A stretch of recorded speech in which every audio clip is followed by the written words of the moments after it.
ছাগলের ৩ নাম্বার বাচ্চা এবং জর্জার মুল্লুকতার সারা জীবন শুধু এগুলোর গল্পই শুনেছেন।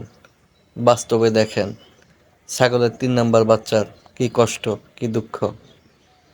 দুটো বাচ্চায় দুধ খাচ্ছে, ৩ নাম্বার বাচ্চা চেষ্টা করতেছে বাট পারতেছে না।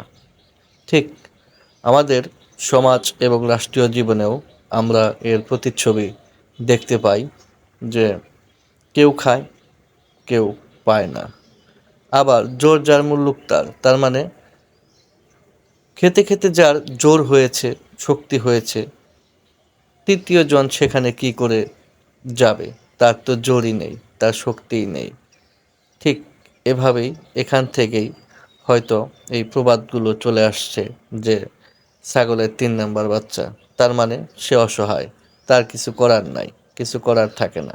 আর জোর যার মুল্লুক সেটাও তো একই, তার জোর নেই, এজন্য তার ওই যে দেখেন সরিয়ে দিতে হয়, একজনকে সরিয়ে দিলে তারপরে না তার জায়গা হয়। এটাই হলো ছাগলের ৩ নাম্বার বাচ্চার নীতি।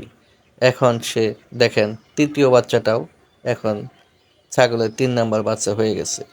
এটা জোর করে সরিয়ে দিলেই কেউ হয়তো ছাগলের ৩ নাম্বার বাচ্চা হয়ে যায়, অথবা কারো জোর কারো মুল্লুক হয়ে যায়।